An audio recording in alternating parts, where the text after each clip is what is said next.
Welcome to Supply Chain Now, the voice of global supply chain. Supply Chain Now focuses on the best in the business for our worldwide audience, the people, the technologies, the best practices, and today's critical issues, the challenges and opportunities.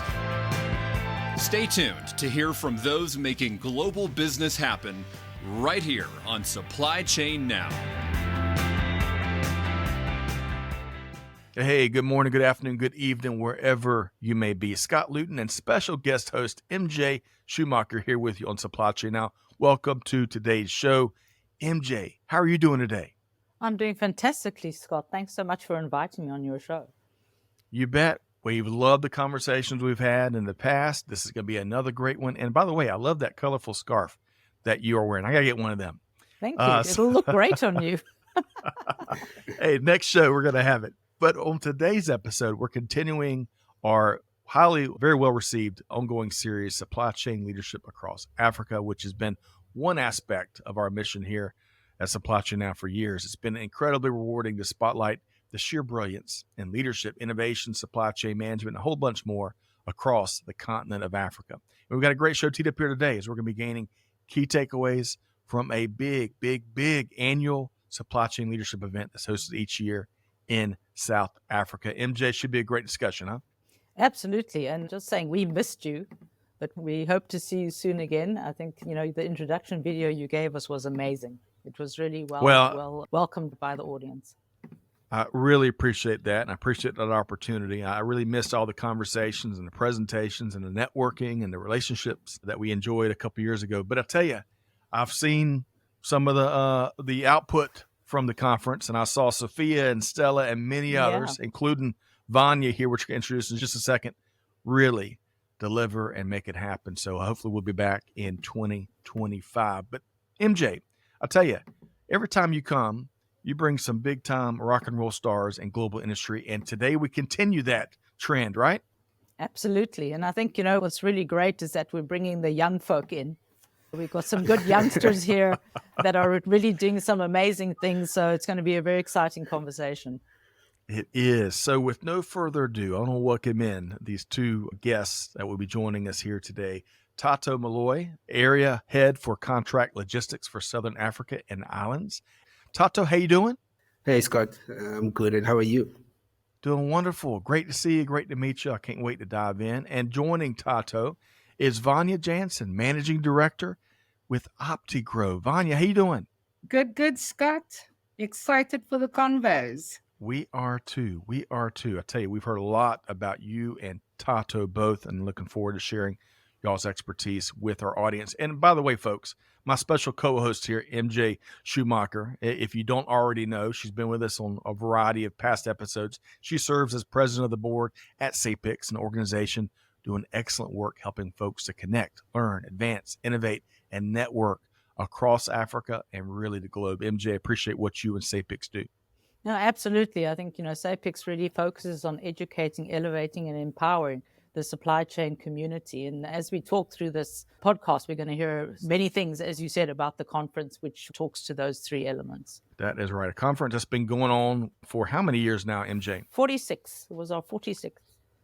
Man, 46 years. But more on that in a minute, because this could have been the best one yet. But before we get there, MJ, Vanya, and Thato, let's get to know our guests a little bit better.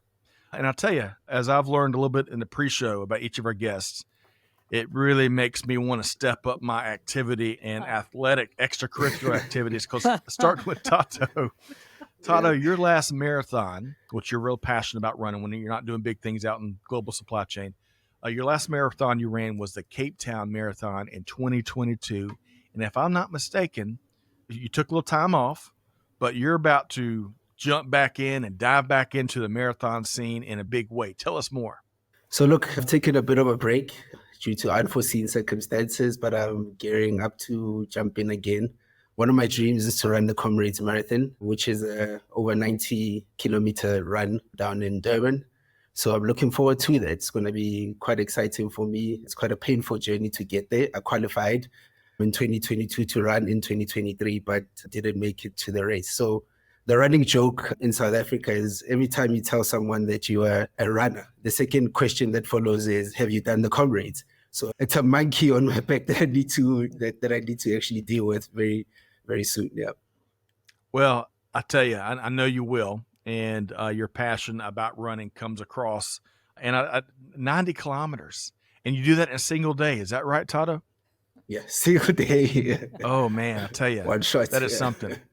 See, I'm exhibiting my marathon ignorance here, but hey, when you run that race, we want you to come back and you can tell us all about it. And you'll have, as you put it, that monkey off your back. So you can, when you can answer that question, say, yes, I did. And I finished in first place. So Thato, that's what's going to happen. Okay.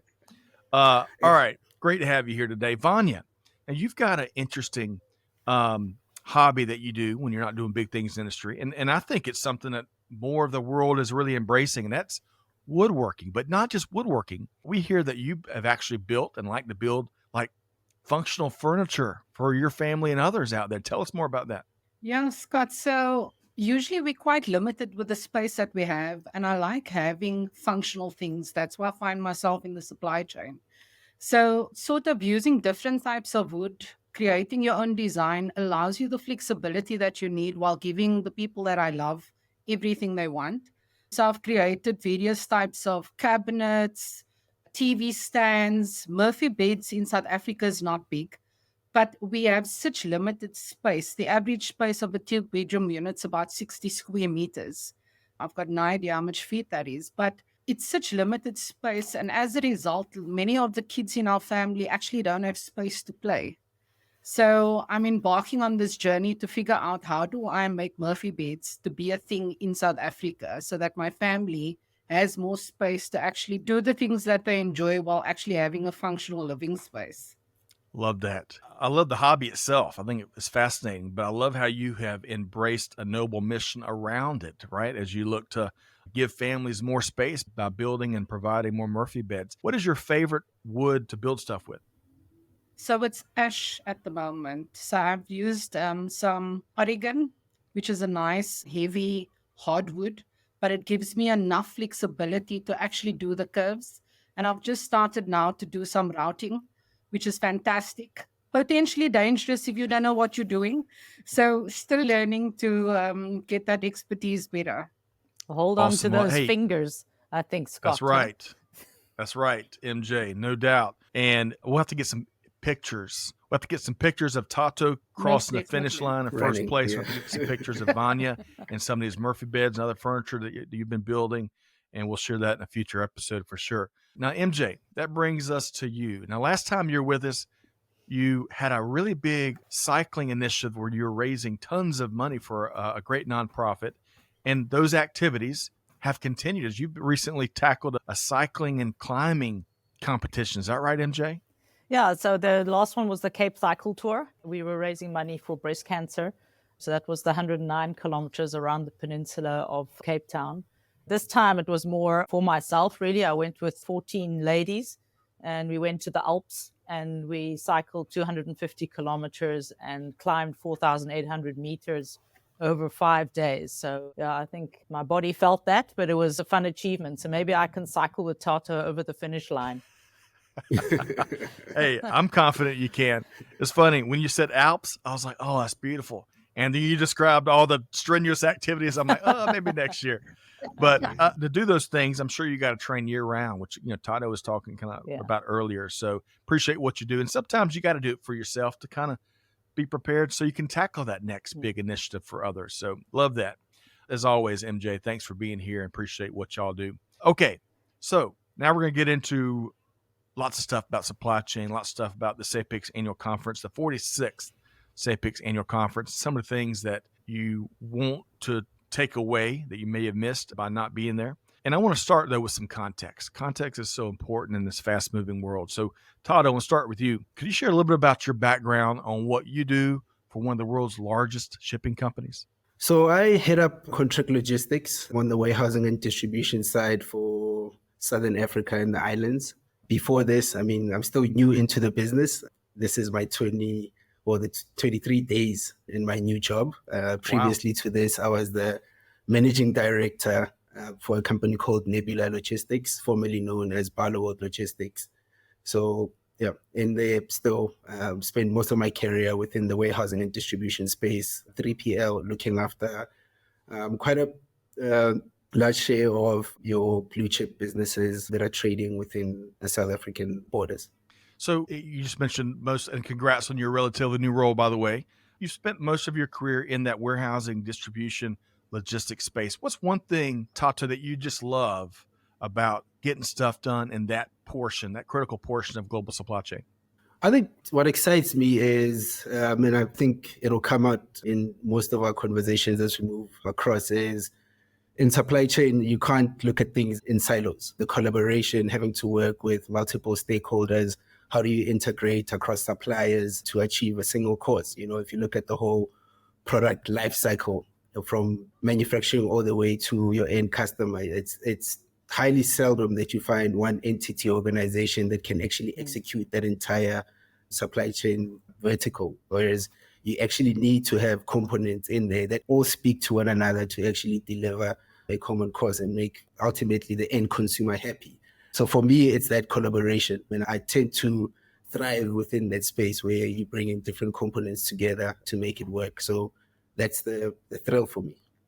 Love it, Thato. I've heard it put, and I've stole this shamelessly since I first heard it, that global supply chain is the ultimate team sport. And I love that. And I love that as you described it, right?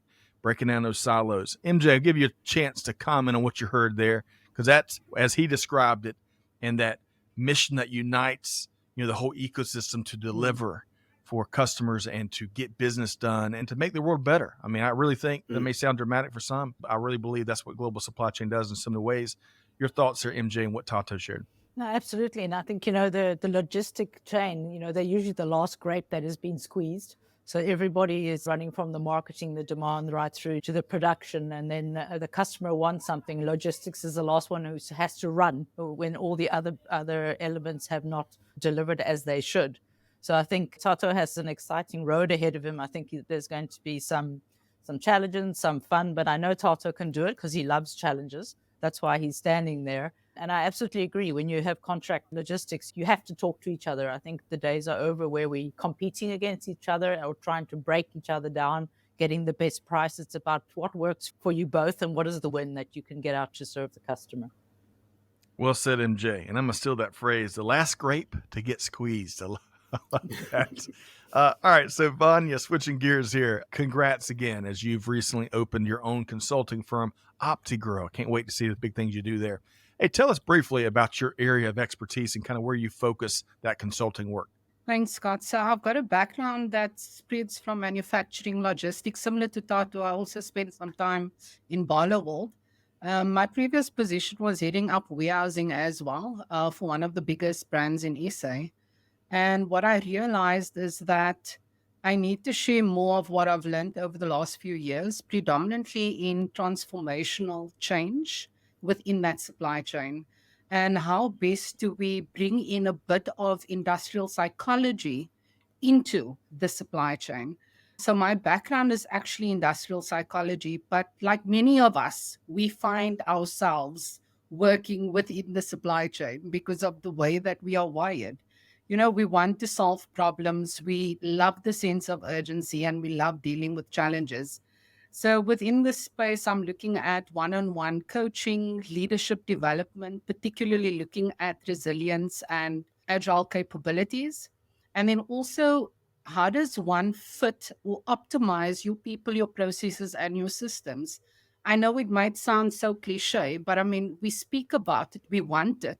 But it's not easy to take all these concepts and create a roadmap that makes it easy for us to achieve it, let alone see the returns on the triple bottom line.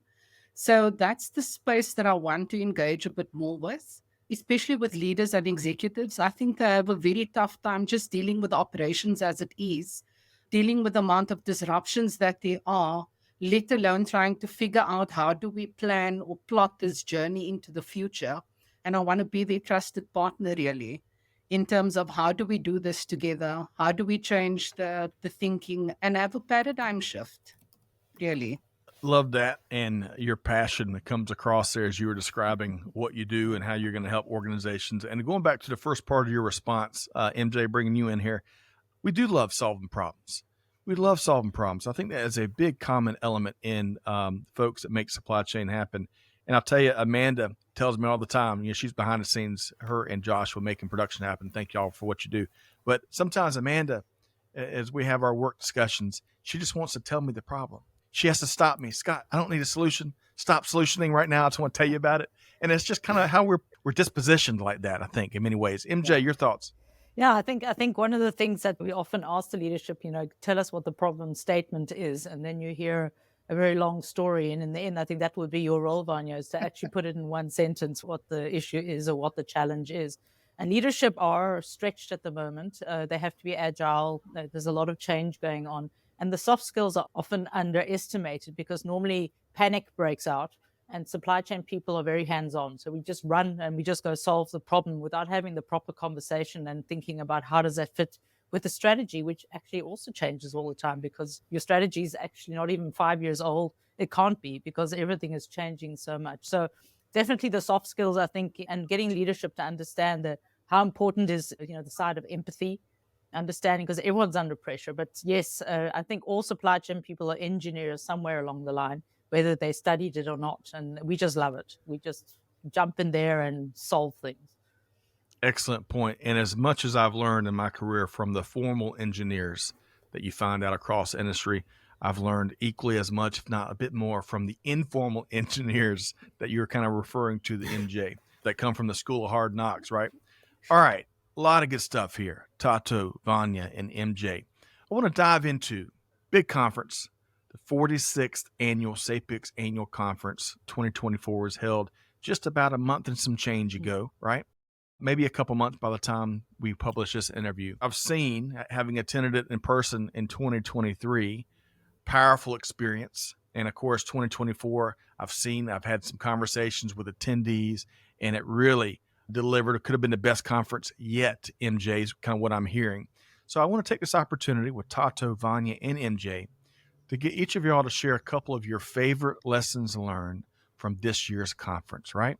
And Thato, I want to start with you. What do you point to as you think about your experience from the conference this year? When you think about SAPICS, then firstly, the content that's been shared is quite broad. And we spelled for choice in terms of where do you want to focus. You're covering all the way from planning, all the way down to execution, continuous improvement, but all centered around supply chain. But for me, one of the things that I've been proud of over the past 2 years is the collaboration, particularly with Transnet and the National Logistics Crisis Committee that have joined us for the past 2 years to actually give us feedback on the work that they're doing. And if you think about the rail, port, and road crisis that we're experiencing, and I mean, it's undermining growth in South Africa. But the level of attention and reinforcement that's going into resolving these issues that we're experiencing. It's being led by Mxolisi Gojo, and the president sits with them every 6 weeks to get feedback around the activities that they're doing.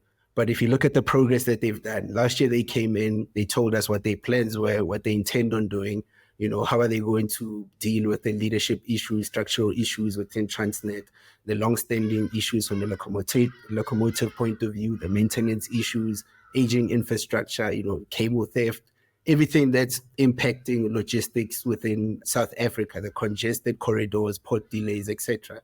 And seeing them that a year later, there's been progress, and the fundamental thing that I took away from that is the collaboration they'd have had with business, business and government coming together to actually find a common purpose to actually solve our problems from a supply chain point of view. So for me, that's number one takeout and probably the biggest thing that I've taken away from this year's conference and last year. I mean, the urgent interventions and plans that they've started executing on and allowing private players to also come into their space and invest where they don't have the capacity. So the big word for me there is collaboration. And we're not going to get anything done or anything resolved, or the country or the continent is not going to grow if business and government don't work together. And we need to collaborate. So for me, there is number one. And the second thing is also to collaboration and seeing the progress that's happening around the African Continental Free Trade Area agreements that's been in play, and how country to country there's been some momentum. Engagements are actually happening. So we're seeing countries collaborate, but it's also allowing businesses to actually collaborate on the ground. So collaboration, again, being a key factor there.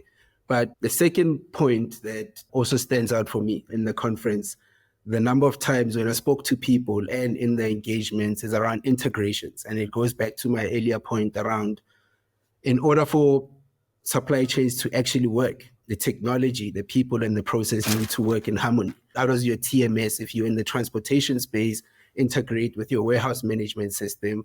How do you bring in the demand management systems into play? And all of this has to be seamless, and it needs to be well orchestrated in order to service the customer. Customers don't want to hear about, well, it failed in the distribution space or it failed in the warehousing. How do you have a well orchestrated supply chain? And it boils down to integrations and how do you orchestrate your supply chain? So those are the two big takeaways for me. Excellent, Thato. And really quick, and I'm going to bring you in here, MJ, to comment on what you heard. I heard there, Thato, customers don't want to hear about what could be and what can be. They want to hear about what it is and what can get done, what, especially in a proven manner. And you mentioned integration is so important. All these technologies play nice in the sandbox, right? That's got to happen. Wonderful to hear about the progress with free trade, more and more opportunities as the free trade agreement continues to proliferate across the continent. But I want to go back to the first point you made, MJ, which I think is a beautiful thing that the rest of the world needs too. And that's when government, the public sector, and the private sector can come together, right, to get stuff done, whether it's infrastructure or plenty of other needs. And we'll see how this plays out. But I look at the space race, the global space race, and in so many ways, that's exactly what this current generation of space exploration. So it's the government and the public and the private sector coming together. And I'm hoping that we can achieve far more, right, than if it was just one of those entities, driving success. So we'll see if global supply chain can learn from the space race. But MJ, quite a list of takeaways there from Thato from the conference. Your thoughts? Yeah, so definitely, the progress of the government. So the year before last, last year they came and they showed us a dashboard that looked like ICU. They actually called it ICU, and everybody was almost dying there. So all their KPIs looked really terrible, and we all challenged them and said, okay, you have to come back next year and you got to be out of ICU. And a year later, they're coming back and they're saying they have had an over 30% improvement across the areas of ports, rail, electricity. So you've heard of load shedding. I know it does happen in the States as well. We haven't had any for 100 days. I keep saying it's because some of us have solar panels on our roof, but I'm sure there's a combination of elements there. So absolutely encouraging. We just had the elections and our government, they lost the majority and they are now in a coalition, which I think is an example to the rest of the world, where they actually went together with the opposition and says, we're going to work together. And that's very much in line with, public and private working together. So I'm actually very proud of South Africa that they've actually managed to get that. And I'm very excited about what they're going to bring next. So I absolutely agree with Thato. And hopefully it makes your new job easier, Thato, if the ports are working. Yeah. Well, 100%. MJ, that's exciting. A lot of what you shared there. But in particular, I kind of focused in on that 100 days of since the last load shedding, if I heard you right. Is that Correct. right, MJ? Did I hear you right? That's correct, yes. That is, so if I think about, the years we've done this series, probably 3, maybe just over 3, with you and Jenny Froome and plenty of others. Claire, of course, who's also out there with us, helping to make things happen, Claire Fincham. We could oftentimes barely get through a 90-second recording session without being, having generators come on or something. And so that's big news. Yes. And so to hear about all the other progress, for me as kind of not a local citizen, right, and being able to kind of do check-ins from interview to interview, that signals great progress. So hopefully we can continue to see that. It's wonderful. Okay, Vanya, man, Thato and MJ set quite the bar. So from your perspective of key takeaways from the conference, what did you see there that really excited you, Vanya? So there was quite a few themes. The first one was really around the role that standardization can play in allowing us really to interchange quite a lot of the functions that we do within the supply chain. looking at processes, your production systems, people as an example, because we've been dealt with so many blows. I mean, me personally, I had one of my warehouses more than 60,000 square meters down for almost 3 months because it was flooded, 2 meters of water. Wow. So, how do you continue doing business really? And what can you standardize versus what you can't? The second thing was the role of AI versus the critical skills of the execution specialist. How do you differentiate these two elements and how do you optimize both of them within, because there's space for both? It's no longer that competition, or it's the and word that we're using. What was also interesting was looking at the younger generation coming in and the need for a more sustainable supply chain. But again, it's at the expense of what? And that is what we need to ask ourselves. What is it that we're trying to drive?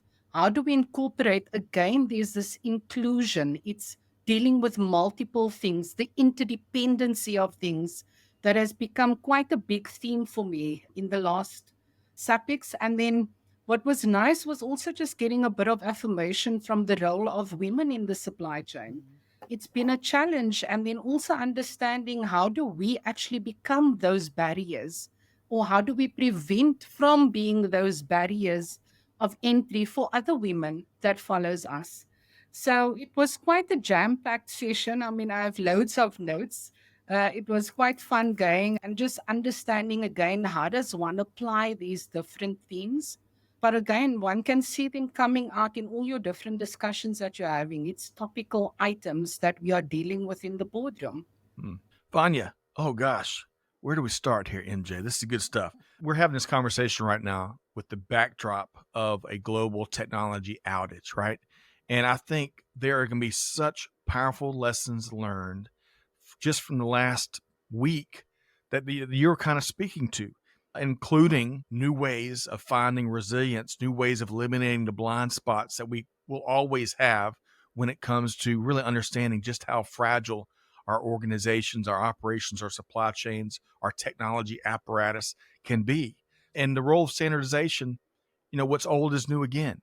It's as relevant as it ever has been. So I love that call out. I love your call out about basically the technology and the execution specialist and how we've got to eliminate the or and amplify the power of the and there. Well said, Vanya. And then one final note, women in supply chain, we got to keep working hard to provide opportunities for all, not just for bringing folks into global supply chain from all walks of life, but providing advancement opportunities for all. We got a lot more work to do there. But I'll point to an interesting research piece that our friends at Village Reach have recently, I think they released it at the conference. They did, yes. It dives into some really powerful data and key takeaways, especially as it relates to women in supply chain. And folks, you can learn more at villagereach.org. We'll see if we can't include the link to that directly on this episode page. MJ, man, Thato and Vanya are bringing it here today. We could do a mini series based on just their last two responses. What'd you hear there, MJ? Yeah, no, absolutely. I think, Vanya, I was actually on the panel of that Women in Supply Chain session. And one of the questions I asked, because every year when I'm on the panel, a lot of the women say they want mentors. And I asked at the beginning of the session, how many of you have mentors? And almost everybody put their hand up, which says to me that anything's possible. That means it was worth it to always have these sessions. It was worth it to have the right conversation, because they've all gone out, because we always said to them, you have to help yourself as well. So they all went out and they found a mentor. So very pleased about that. AI, wow, that's a big one. And the AI, I would call it jungle. What data can you use? What data can you not use? I'm sure Scott, there's more and more issues about false data, incorrect data. You have to be so careful. And then, yes, when everything shuts down, what do? Not to give my age away, but I remember saying to my team when I was working in corporate, I said, what if we can't send an invoice? What if the invoice doesn't print out and we need to send the shipment? What are we going to do? And we actually put it together in Excel and then, would make it like that instead. I said, we just need a backup plan. And I think after COVID, especially now after this IT error, if you want to call it, or blip, I think we're getting woken up all the time to say, be careful, don't rely too much, and don't be too one-sided on what you're looking at. Make sure that you can do both. We are. We're getting woken up all the time. Awakenings, it seems like by the hour. Goodness gracious. But hey, that's how we get better, right? Of course, we don't want to have a global technology outage. We want to prevent those if we can. But if they're going to happen, we've got to learn from them and put these learnings into practice, which is kind of a theme that all three of y'all in different ways have spoken to here today. Okay. I want to circle Scott, back to you, sorry. Vanya. Yeah, Thato, go ahead, Can please. I just add? I just want to add something that Vanya said around sustainability, and it's become a big learning for me as well around sustainability, that it's probably the one space that we don't want to compete in. This is definitely an area where we need to have shared learnings. If there are any ideas that people have around how do we do things better from an environmental point of view, we have to share those solutions. We cannot compete on things that can actually save that can save humanity. It doesn't make sense. For me, when we go to conference, when you go to SAPEX, like, we want people to share openly around what are you doing to close the loop on your supply chain. That cannot be a competitive advantage. It is definitely something that you share, and we all have to do what's responsible for the planet. I mean, it's an important conversation, and I think business needs to look at this completely different. You can't work in isolation when it comes to these important topics. Well said, Thato. And, bringing it here to the States with hurricane season, if I'm not mistaken, that we've already had one of the most powerful storms this early in the season that a lot of folks will attribute to climate change and warmer weather and warmer waters. And on a slightly less serious note, I was reading this yesterday, not to make light of anything, but I think this is interesting, is shark activity. Because of warmer ocean waters, we're seeing shark activity rising historically here, at least in beaches around the States. If we got to solve climate change for anything, let's solve it for that, right? But anyway, Thato, great point, well received, and we've got a lot of work to do. But hey, global supply chain is uniquely positioned to make it happen, I believe. Vanya, I want to going back to the conference. You, I believe, received the award for Best Presenter. Am I getting that verbiage right, MJ? Yes, that's correct. Best presentation. Does that come with a new Cadillac, MJ? No, it comes with a really nice looking trophy. And Next she gets year, to the come on the Cadillac. stage. I'm only kidding. She gets famous. High praise and a formal reward And for a that good message handshake. you shared. That's right, Thato. That message you shared that really resonated with folks. And I actually was going through the PowerPoint behind your message. Really enjoyed it. Very practical. I think you touched on how you're a real practical thinker, and that comes across in that message. But share, if you would, Vanya, a couple of key points from your presentation. I think the thing is, what's going to differentiate us going forward and make sure that we win at strategy is really how resilient are organizations and how agile are they to gain the opportunities. We are seeing similar in South Africa. We are having really bad weather. It's impacting. We have floods constantly. There's many challenges that are facing us. The poverty is increasing, unemployment's increasing. So we know these things are getting worse. That's making life for organizations actually a bit more tough. And part of that is, how do we differentiate and take some of our inward capabilities and use that as a competitive advantage? And over there, I'm really speaking about how are we optimizing our leadership style? Are we using leaders to really set us apart and to be that breed apart in winning the strategy? And it's no longer about what your preference is as a leader. I'm a transformational leader. I like delivering practical solutions. But in the reality, when you are dealing with some of the crises that we deal with, I need to learn that empathy is going to supersede the result of the business at that particular time. Alternatively, if we're going through a crisis and shareholders need to understand what is going on, I need to be able to communicate in a succinct way to satisfy and to calm them and to calm the consumers and everyone else you're collaborating with on how we're going to deal with these crises. So it's really not around what's your preferred leadership style anymore, but how do you go about interchanging and understanding what is the demand that is required from you as a leader in a specific situation.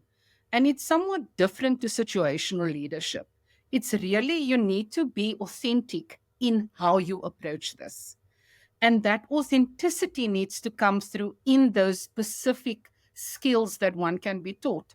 And as a young person, I always thought that leaders were born and not made. And the more that I study, I've realized that leaders can be made.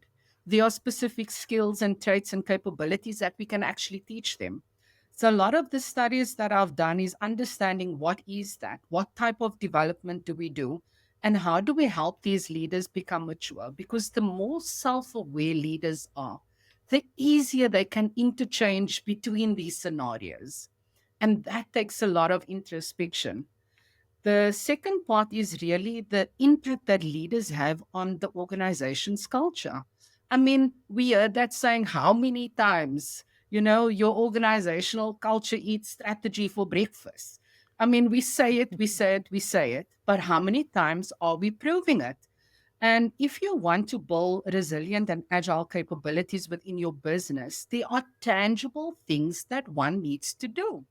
And part of the discussion was really unpacking and trying to conceptualize what are the things that organizations need to do to get from where I am today to where I want to be in the future. So that was really the four comments or the four areas that I particularly looked into and delved a bit deeper into. Vanya, I loved it. And just from the little snippets you shared, no wonder your message resonated with so many folks. The power, just a little snippet of many things you shared, the power of authentic, empathetic leadership can never be overstated. And I love your belief, which sounds like it's rooted in research and data, that leaders can certainly be made, that they don't have to be born. Folks may not have the charisma of a Nelson Mandela or a John F. Kennedy or whatever, and that's okay, because leaders, they come in all sorts of different packages. But there's some certain traits that you can certainly learn, such as being much more empathetic, and that comes with lots of practice and intent. Excellent stuff, Vanya. And I bet if folks reached out to you, I bet you'd be willing to share more of the message if they would like. Vanya, does that work for you? Most definitely. Okay. Speaking of leadership, this is a great segue because I want to switch back over to MJ and Thato. So MJ, you've served as president of SAPIX for quite some time, helped so many people, so many organizations. I've seen it firsthand. It's great to see you in person last year. Enjoyed our time together as I saw you in action.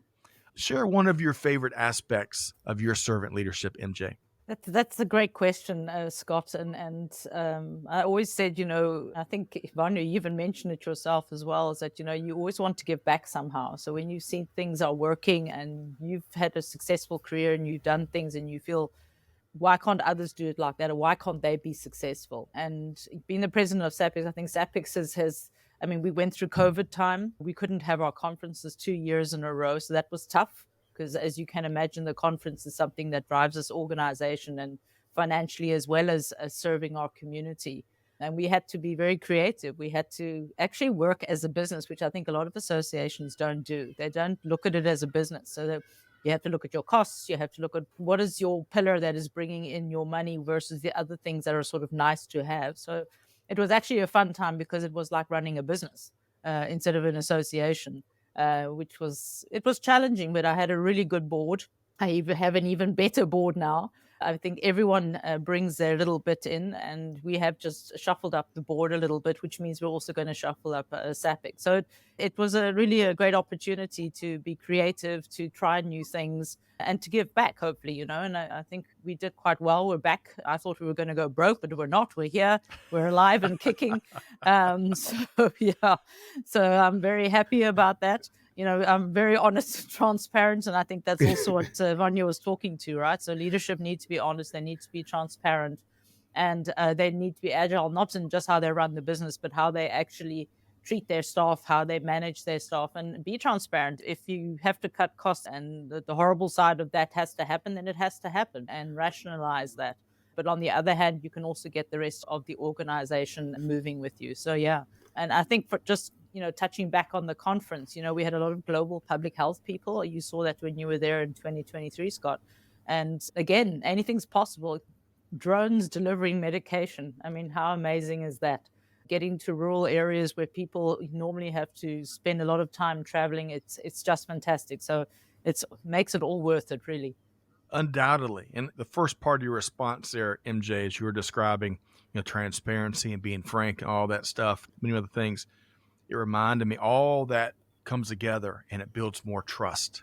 And when you have trust amongst a team, amongst an organization or an association, amongst an industry, right, you can really move mountains. And that's a good thing because we've got lots of mountains to move. So MJ, really appreciate what you've been doing and the sheer outcomes as you've navigated the highest of the highs and lowest of the lows that any association or organization gets through. And Thato, I'll tell you, switching gears here, you're leaning into a variety of new challenges, man. You've got an appetite for change. You're leaning into a new era in your marathon competitions. I love that. You're leaning into a new big time role with one of the world's largest shipping companies. And congrats, as you are president-elect of SAPIX. Man, you're feeding from the fire hose and getting stuff done. So what's a couple of things that you want to accomplish in this role as president-elect of SAPIX? Thanks, man. I think it's important that I first acknowledge MJ here. I think I've been very privileged to serve on the board under her leadership as president. I mean, she led probably at the most difficult time for the organization post-COVID. We couldn't have a conference. That's our main event in the calendar. And having to make tough decisions, leading a fairly new, some of us were new board member, having to lead and transform that organization to what it looks like today, making tough decisions and having to really go into the details, which was completely different to how the board was structured previously. So I've been very fortunate to watch that and learn from her. And I still have her in the driving seat, so I can learn some more before I actually take over the reins. But it's been great. And thanks, MJ, for everything you've done for the organization. So, look, I'm very passionate about Africa. I'm passionate about its transformation. I'm passionate about the industrialization of Africa. And I think supply chains are the backbone to deliver that growth. And without it, we're actually not going to achieve any of it. So hence why I actually put my hand up. And I believe SAPIX is the biggest supply chain platform within the continent. I think it can get bigger than what it is. I see SAPIX as an integrator of people from a professional point of view, bringing in even young professionals that are new into the industry, bringing the government, bringing business, bringing the overall community, and also bringing in our stakeholders from an education point of view, like the universities. And that's the, call it, ecosystem that supply chain needs to kind of orchestrate, or it to be orchestrated in order to deliver that growth that I'm speaking to. How do we get there? I think we definitely have to grow our membership. We need more members. We need to capture them young as they're coming in, bridge that gap between the skills that business is looking for in order to drive that growth. But, we need education to also listen to what business is actually asking for in terms of skills. And sometimes there's a disconnect in terms of what business is saying. These are the skills that we need. And, education has got their own mandate that they're trying to deliver against. We need to bring those stakeholders together. And I think SAPIX is well positioned to have discussions in an open, free manner with no obligations of any sort. So I think we can provide that platform. So we have to bring young people in, young professionals in. We have to bring all those other stakeholders in. We have to grow our partnerships. We've got the likes of SAF that we've worked with. We've got smart procurement that we've worked with. We're working closely with the Botswana organization to deliver another conference in Botswana in partnership with them. So we have to grow. We have to have more relationships, such as the relationships we have with the likes of SAF and smart procurement. We don't have to, if there's other supply chain organizations that exist, we need to partner with them as well. It's about having a common cause. And obviously, like, the networking is probably the most important thing that we can foster. So we have to continue creating an environment where people can come and connect and share ideas. And that's how SAPIX is gonna grow. And that's the space that I believe it can contribute to that growth I speak to. Thato, I love it. I want to go back you shared a bunch of great nuggets there. I want to go back to your phrase, integrator of people. That is so important on so many different levels. Think about all the different things that the global supply chain industry delivers, right, across the globe. So many different things. But perhaps chief amongst them is we deliver opportunities, right? And we've got to make more and more folks aware of those opportunities. So I'll tell you, MJ, between you and Thato, the leadership of SAPIX is bright. I can't wait to see the new heights that the organization continues to rise to, and appreciate what both of y'all do. So as we start to wind down, man, I really wish we had a couple more hours. There's so much good stuff here. But I want to focus in on, this episode here is part of our long-running Supply Chain Leadership Across Africa series here on Supply Chain Now, where we aim to amplify, we aim to dispel and fill in the blind spot that so many folks have as it relates to so many incredible things that's taking place across the continent. We've touched on free trade, we've touched on drones, we've touched on the growing supply chain community and leadership and training and people. We've touched on so many different aspects of noble missions. It's exciting. Entrepreneurism, Vanya is a great example of that, is alive and well. It's going to be the transformation that Thato spoke of what's going on across the continent. Well, we want to spotlight all of that and then some. But all of that begs the question, a tough question. It's not a fair question, but I'm going to ask it anyway.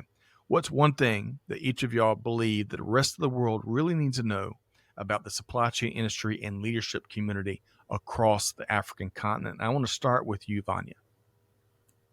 So I think right now, the time is now. There is political will for change. The need has arisen, and it inspires so many of us to do that collaboration. Thato mentioned the word collaborate. There is no better time than today, and we can see that. We speak about sustainability, like Thato also mentioned. There's so many opportunities that has been made available. I see working in the different industries and with many retailers, how much they are sharing so that we can improve. Understanding the difference of where do we compete and where do we become allies. And that is creating so much opportunities for us within this continent. The time is now, and the opportunities for what we'll call allyship are immense if we're willing to really lean into that conversation and be confident enough and be vulnerable enough, because some of those conversations to find those right alliances do take a certain sense of vulnerability. Love your response there, Vanya. The time certainly is now. Thato, how about you? What's one thing the rest of the world needs to really know about the supply chain industry and leadership community across Africa? Yeah, I think I'll even echo what Vanya is saying. Africa is ready for business. I'll reflect on a statement from Polisiko, who leads the National Logistics Crisis Committee. And, we as business tend to point the finger to government and say, what are you guys doing? What are you doing? And he actually flipped it and said, look, we're all in the same boat. What are you doing as professionals? What do you have to offer? What are you doing today as you walk out of this? What are you going to do in order to turn the situation? So, and as soon as he said that, I think a lot of people in the room, woke up and realized that we all have to pull together. And I think the continent is ready. We've got the skill sets where we are today. If you're speaking technology, we've got the skill sets to implement complex solutions, whether it be demand management or transport management or warehouse management systems. We've got the skills locally. We've got the right developers, people that can actually integrate these systems. We've got the right intel from a process point of view. So the environment is nurtured enough, it's ripe enough for it to actually prosper from here. I think if you look at all the elements that you need in order to drive growth, we've got all the ingredients. It's all there. Those excuses around, no, we don't have the right technology skills, we don't have this and that, it cannot be true. This day and age, you're never going to implement a new logistics solution without technology. All customers, all brands that are active in Africa or in South Africa, all of them, every warehouse that they're opening, minimum requirements is a technology platform. So the gap is not as big as people make it out to be. The environment is ready. Love it. Africa is ready for business, Thato declares. I love that. And hey, every part of the world has plenty of opportunities, right? And we all have room for continuous improvement, right? But Africa is ready for business. I love that. And I love the progress each of y'all were speaking about earlier, with whether it's related to infrastructure, whether it's related to the load shedding in particular. That's big. That's a big gain. Whether it's related to the skill sets and the workforce efforts that continue to build the free trade progress that's been made amongst all the various countries across the African continent. Very, very exciting. One last thing, MJ, before I come to you. My dear friend Mark Preston told me something long ago because Thato was talking about finger pointing, right? And the dangers of finger pointing. Mark told me one time that whenever you point fingers, you got 3 more pointing back at you. And that's always stuck with me in so many ways. So be careful when it comes to pointing those fingers. All right, MJ. Man, Yeah, so, Vanya wow. and Thato, what would you add to all of that, MJ? Well, I think I said in the beginning of this podcast, we have some young people sitting here and giving us their insights and giving us a sense of where the African continent is going. And we have to remember the African continent is mostly young people. We have a very young population. If you look at Europe, there's a skills shortage because everyone's retiring. Well, no one's retiring on the African continent. We're all young. If you go across to any of the African countries, you will not find a telephone attached to a wall. Everybody has a cell phone. So the whole infrastructure, the way it has been set up, and the mindset of the people is, if something's not working for me, I'm going to find an idea and I'm going to make it happen. So I think there's a great attitude across the continent of Africa. We have young people that are just dying to get going.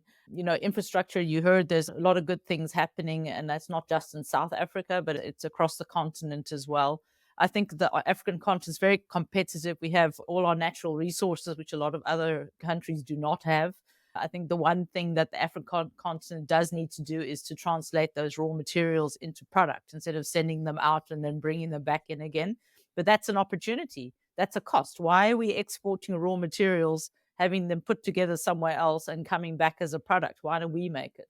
And that's a huge opportunity. So Africa is here to stay. I think I said that in one of your other podcasts. Yes, Africa is I here love to it. stay. And I think, investment must come in before we get investments, potentially that we don't want on the continent. I think the Europeans, especially, I think I would love to invite them. I know that they're coming in, they're flowing in here to invest in this continent because there's money to be made. And that's why people will come. They want to make the money.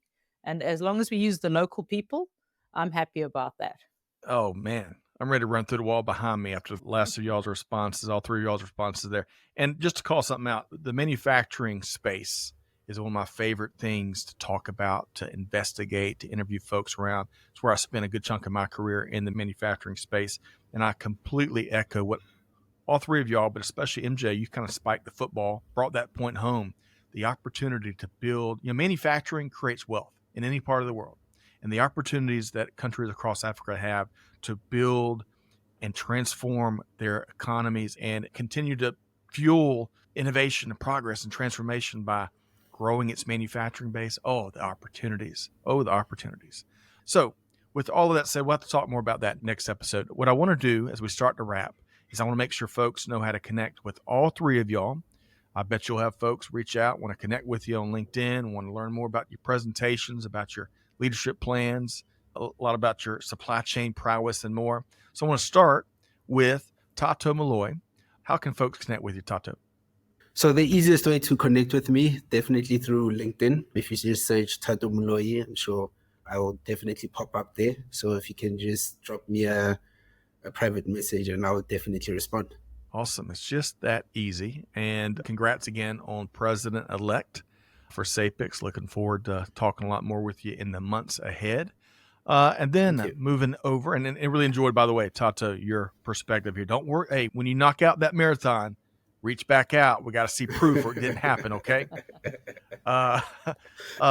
Vanya Jansen, Managing Director with Optigrow. Congrats again on your new venture. I look forward to seeing the heights you go. How can folks connect with you, Vanya? Thanks, Scott.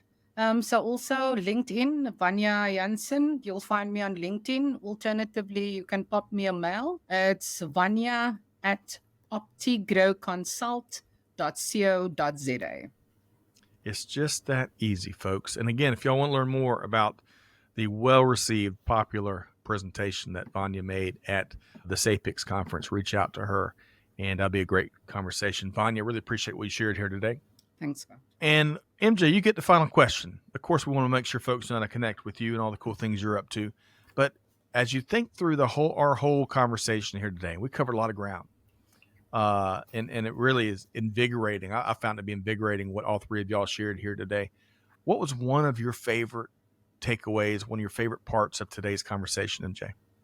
Well, what kept popping in my head was multidimensional operations. So this was a theme actually that we had at the conference, and we had an exec summit on the side as well, where we talked about how operations can't work without all the other elements. And it's exactly what Thato spoke to. We can't work in silos. We need finance, we need marketing, we need sales, we need all of them to come together and work together as one team to drive success. So, and it sounds, this came up in the 70s, I think, multidimensional.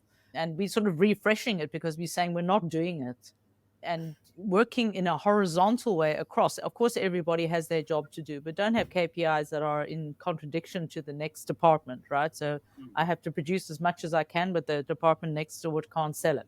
And they're stuck with the inventory. And we know that inventory is something that is not big on the agenda anymore, because now it's not just in time, it's just in case, because we have so much disruption. But if you have that multidimensional operation, you'll have that transparency, you'll have the right conversations, and you'll also have the right leadership. By default, that will happen. Love that. What a great thought to wrap up on. You got to break down those silos, folks. Go become a silo buster. To put in layman's terms, the eloquence that MJ was sharing there. Love that. MJ Schoemaker, president of the board at SAPIX, really appreciate you not just being here today, but much more importantly, all the action-oriented leadership that you've contributed, not just to SAPIX, but to the global supply chain industry for years now. I really appreciate you being here, MJ Schoemaker. Thank you. Thank you, Scott. Thanks for inviting me. And I'm also on LinkedIn like everybody else. Also, work in a similar space as Vanya, more on the people process technology. So reach out. Vanya, you and I might even end up working together. You never know. So allyship. There you go. So, but thank you, Scott, for inviting us here. I think it's been a great conversation, and I'm really looking forward to seeing Thato's Comrades Medal, but not just that, to see how all those Maersk containers are going to be floating across the ocean without any delays. And Vanya, really wishing you plenty of success. I think you've really hit the nail on the head when it comes to the soft side of leadership and how you run an organization in such a way that everyone pulls on the same rope. And that's really what we need in times of change. That is right. Well said, MJ. I really appreciate you helping us to facilitate today's conversation. Big thanks to MJ and Thato and Vanya for all being here. And on that note, folks, hope you enjoyed this conversation as much as I have. I got my 18 pages of notes here today. And, Africa is certainly ready for business, as Thato said earlier. The time is now. Or as MJ said, Africa's coming. It's already here. And the sky's the limit. Maybe the outer space is the limit, I tell you, with what's going on across Africa. But regardless, folks, here's a challenge. Again, I hope you enjoyed this conversation as much as I have. But take one thing that Thato or MJ or Vanya shared here today and put it into practice, right? Share it with the team. Your team's ready to change how business is done. And in fact, that's what it's going to take in the months and years ahead. And it's all about deeds, not words, right? Don't talk about it. Let's do it. So with all that said, on behalf of the Supply Chain Now team, Scott Luton challenging you to do good, give forward, be the change that's needed. And we'll see you next time right back here at Supply Chain Now. Thanks, everybody. Thanks for being a part of our Supply Chain Now community. Check out all of our programming at supplychainnow.com and make sure you subscribe to Supply Chain Now anywhere you listen to podcasts. And follow us on Facebook, LinkedIn, Twitter, and Instagram. See you next time on Supply Chain Now.